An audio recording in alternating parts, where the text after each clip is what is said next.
coronation was marked not by triumph, but by murmurs of discontent, whispers that would soon become a roar, because standing at his side was not a seasoned nobleman or trusted general, but a young knight named Piers Gaveston, whose presence alone would send shockwaves through the English court.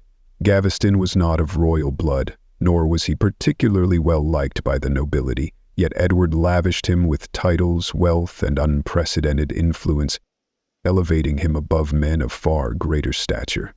To the barons, this was not only an insult, it was a threat, and to a kingdom already wary of change, it was the first sign that something was deeply wrong. The relationship between Edward and Gaveston has been debated for centuries. Some saw it as a scandalous romance, others as a dangerously close friendship. But whatever the truth, it broke one of the unspoken rules of monarchy. The king must not let his personal affections compromise the realm. Gaveston's arrogance only deepened the hostility. He mocked the great lords, assigning them nicknames behind their backs, flaunted his power in court, and walked through England like a man untouchable. The result was inevitable. The nobles demanded his exile again and again, and each time Edward resisted, bringing him back with even greater honors. But kings, no matter how crowned, are not invincible. Gaveston was eventually captured, mocked, and brutally executed by the very peers who were meant to serve the king. His head was cut from his body and left to rot, and with it a piece of Edward's soul. Yet the king learned nothing. Or perhaps he learned the wrong lesson, that love, loyalty, and trust would only bring betrayal. In time, another favorite emerged, Hugh Despenser the Younger, and the entire cycle began anew, only darker. Unlike Gaveston, Despenser was not flamboyant or foolish. He was cold, cunning, and ruthless. With Despenser's counsel, Edward unleashed a campaign of terror upon his own people, confiscating lands, imprisoning rivals, and stripping the nobility of their power.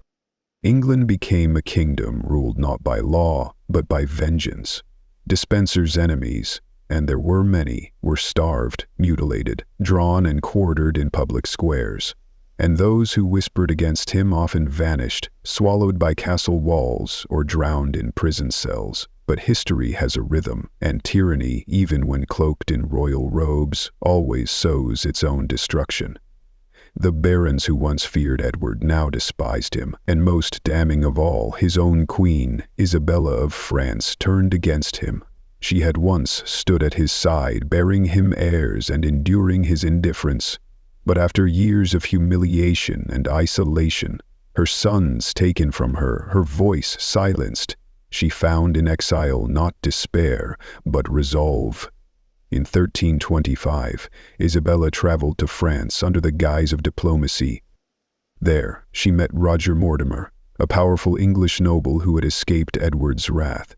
Together, they plotted not only rebellion, but regicide. Their return to England was swift and merciless. In the autumn of 1326, with a small mercenary force and the support of many English lords, Isabella and Mortimer swept through the realm. Castles fell without a fight.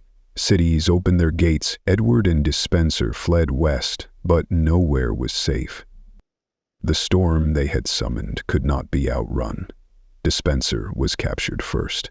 His execution was a spectacle of horror, a deliberate mirror of the atrocities he had inflicted on others. Hanged, drawn, eviscerated while still alive, and then torn apart before a jeering crowd, his death was not just punishment. It was theater, a warning, a reckoning. Edward was soon captured as well, stripped not only of his crown but of all dignity. Paraded like a criminal, he was imprisoned at Berkeley Castle, a place whose thick stone walls had long echoed with the cries of the condemned.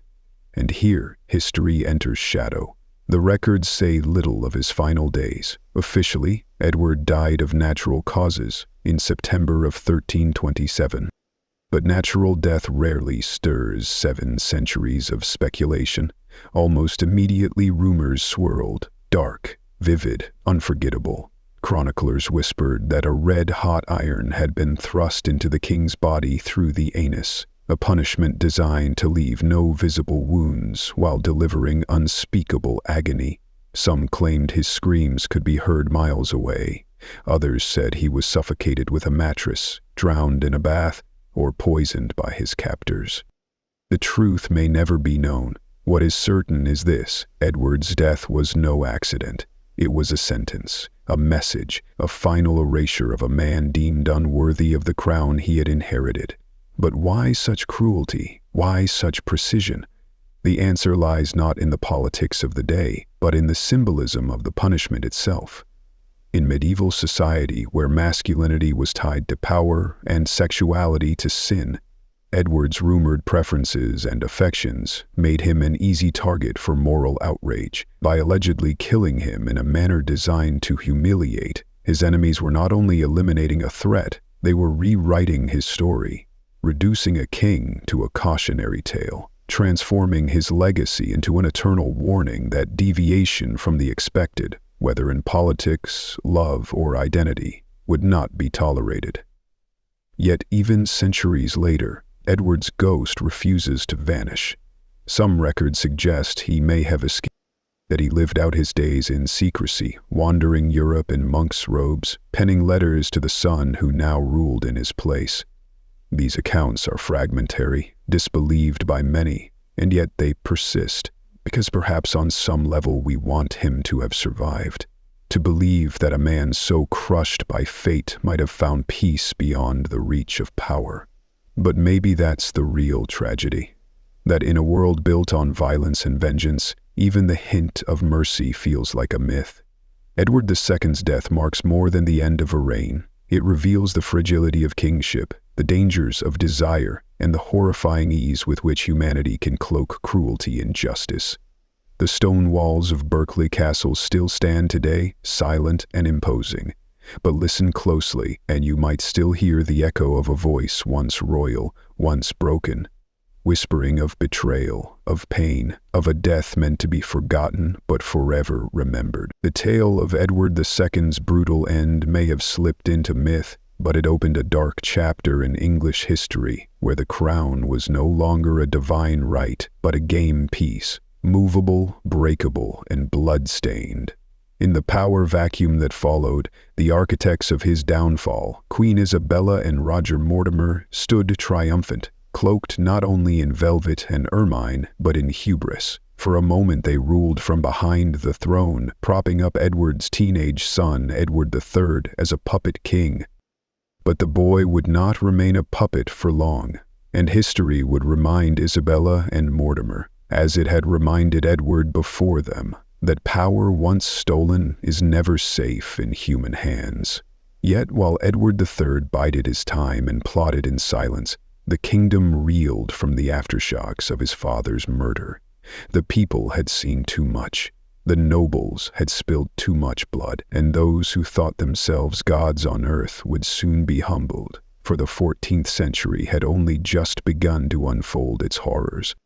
This was an age not just of assassinated kings and shifting alliances, but of pestilence, rebellion, and ritual brutality so disturbing it makes even the worst modern atrocities seem restrained.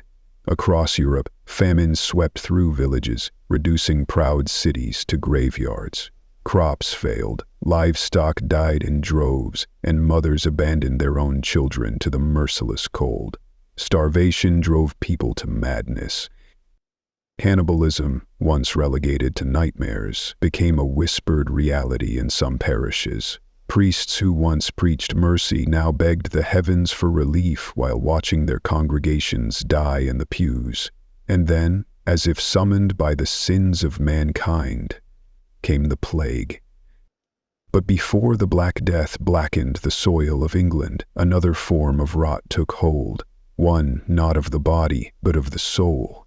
It came not from rats or fleas, but from the throne itself. As Edward III reached manhood, he began to see through the silken lies spun by his mother and Mortimer. The man who had orchestrated the execution of his father, who had condemned a king to a death more suited to myth than record, was now feasting off the riches of the realm, parading as the true sovereign. Mortimer had declared himself Earl of March, taken castles for his own, and lived as though untouchable. And Isabella, once the she-wolf of France, as her enemies named her, basked in the wealth of a kingdom paid for with betrayal. But the boy they thought too young to notice had been watching, waiting, learning. In 1330, just 3 years after his father's death, Edward III struck. Under the cover of night, Mortimer was seized at Nottingham Castle, dragged from the Queen's bedchamber like a thief. Isabella wept, pleaded, but the king had already passed his sentence. Mortimer was hanged, without a trial. His body left on the gallows as a spectacle of retribution. Isabella was spared execution, but not humiliation. She was imprisoned in Castle Rising, living out her years surrounded by servants and silence, haunted by the memory of a son who had seen too much. Her power was gone, her legacy stained with blood, yet even in disgrace, Isabella's story was not unique. She was a product of her time, an era when mercy was weakness and revenge a virtue. And the cycle of betrayal she helped spin would continue long after her bones turned to dust. But if you think kings learned from Edward's death, think again. In this world, history rarely teaches, it torments. Across the Channel, in France, a child king named Charles VI would soon rise, beloved, blessed, and utterly doomed. Charles was crowned young, praised for his beauty and charm, but beneath the gold and glory, madness lurked. He began to suffer fits, violent, terrifying episodes where he no longer recognized his own family, once even trying to kill his knights in a paranoid frenzy. One day, believing himself made of glass, Charles refused to let anyone touch him. He wore iron rods sewn into his clothes to keep from shattering. Doctors bled him, priests exorcised him, and the court whispered of curses, demons, and divine punishment. But none could save the boy king from his mind. And as he slipped deeper into delusion, France slipped with him, toward a civil war that would destroy generations. Across the continent, madness wasn't confined to palaces. In villages and cathedrals, fear drove men to desperate acts. The church, wielding both scripture and sword, launched new purges. Heretics were burned alive in public squares, their screams offered as hymns to a vengeful God. Women who spoke out, who healed the sick with herbs, who lived alone or defied male authority, they were branded witches. The methods used to extract confessions would shame even the most sadistic modern torturers. Thumbs crushed in iron vices, bodies suspended from ropes until bones snapped, tongues pierced with spikes to silence blasphemy. And yet, many confessed, not because they were guilty, but because pain has a way of rewriting truth. A broken body cannot lie, at least not to those who demand it. In the universities, scholars debated whether disease was a punishment for lust or pride. Some believed the plague came from the stars, others blamed foreign merchants or poisoned wells. And when the Black Death finally arrived in 1348, it proved them all wrong, and all right. It cared for no boundaries, no logic, no class. Kings and peasants alike coughed up blood, their bodies covered in black boils. Entire families died in days. Fields lay untended, churches abandoned.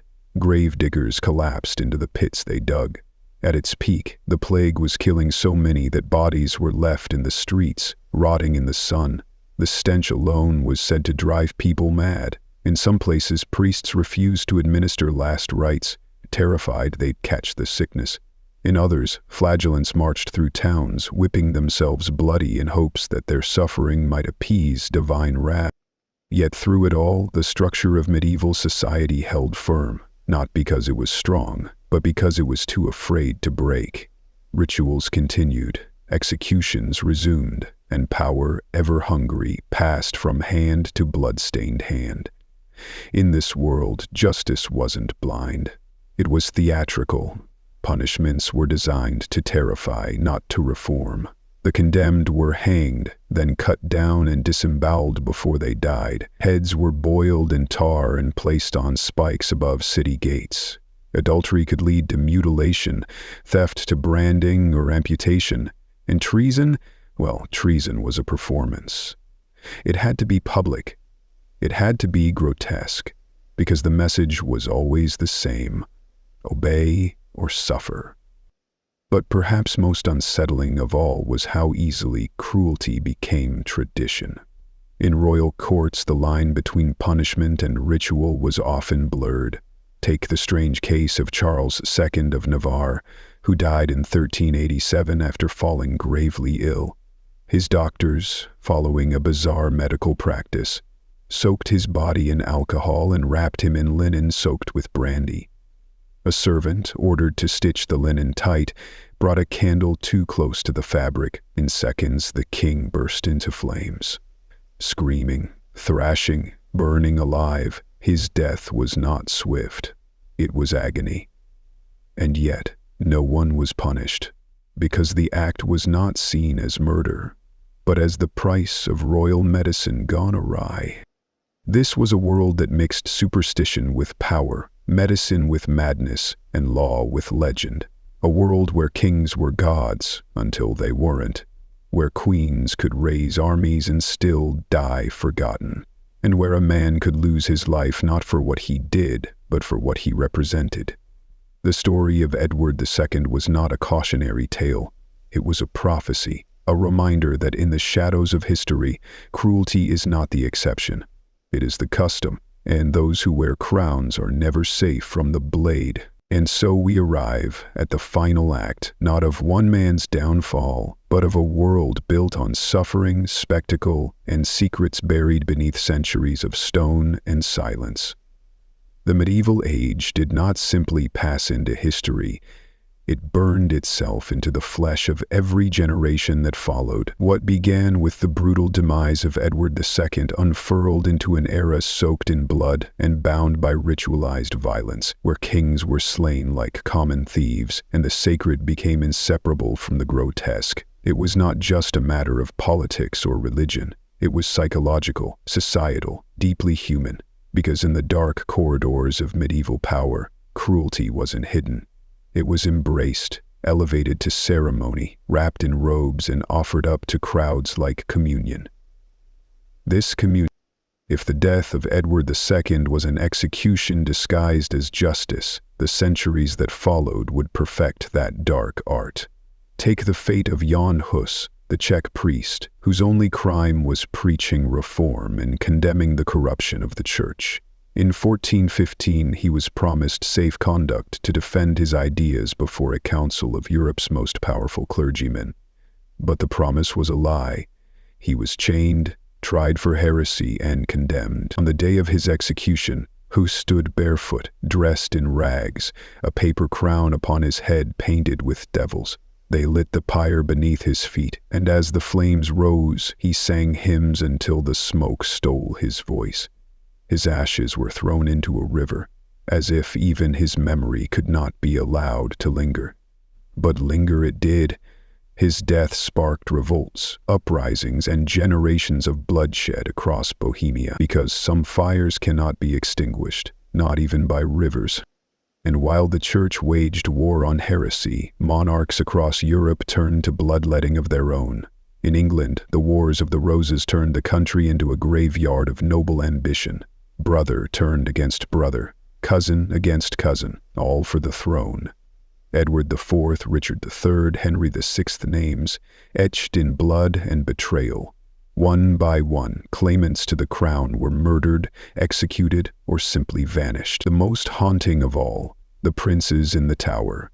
In 1483, two young boys, Edward V and his brother Richard, were locked inside the Tower of London by their uncle Richard of Gloucester.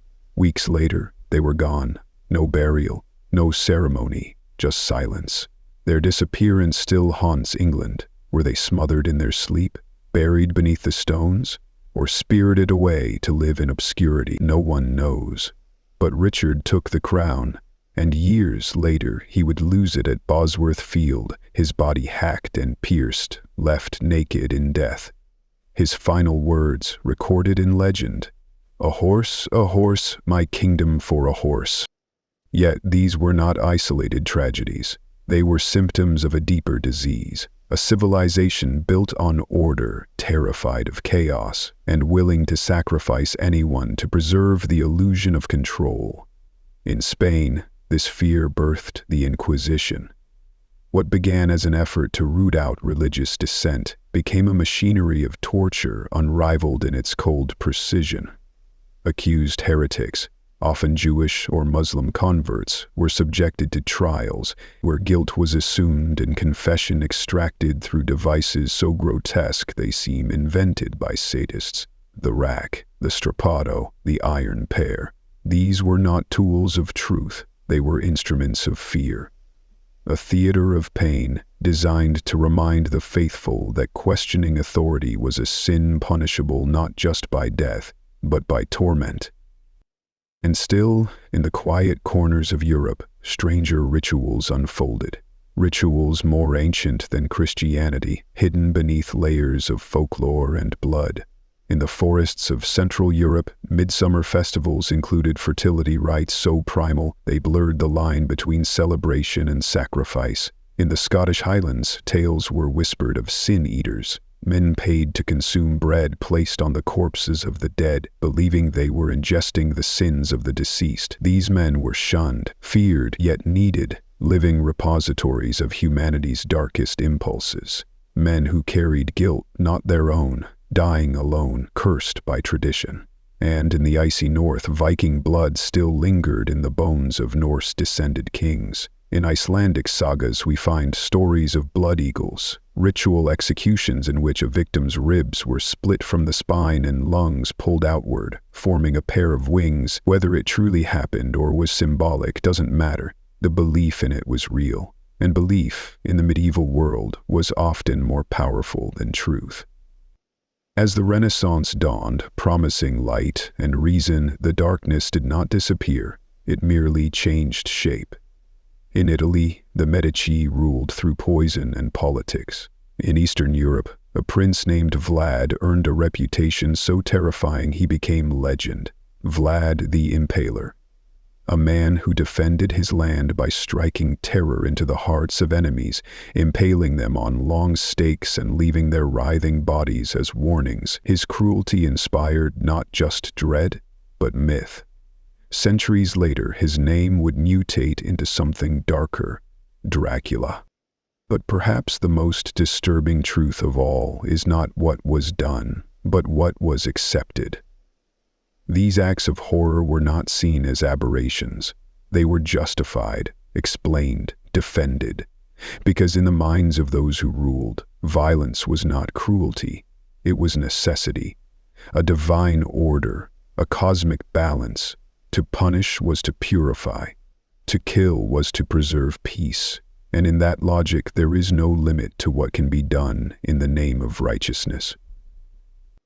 Which brings us finally to the question that cannot be ignored. Why does this history hold us so tightly in its grip? Why are we drawn again and again to stories of burning saints, murdered kings, and blood-drenched rituals? Perhaps it's because we see ourselves in them, not in the cruelty, but in the vulnerability, the fear of being powerless, the need to belong, the terrifying knowledge that even the most exalted can fall, that justice is fragile, and that history is not a march toward progress, but a pendulum swinging between light and shadow. The death of Edward II was not a final chapter. It was an opening sentence in a story that never truly ends, because every age believes it has conquered the darkness of the past, until that darkness returns, repackaged, rebranded, and welcomed through the gates. The rituals may change, the costumes may evolve, but the hunger for control, for purity, for vengeance remains. And so we remember, not to romanticize, not to condemn, but to understand. Because buried beneath the myths and marble lies a truth far more disturbing than any torture device or plague pit. That the greatest horrors of history were not created by monsters, but by people people not unlike us,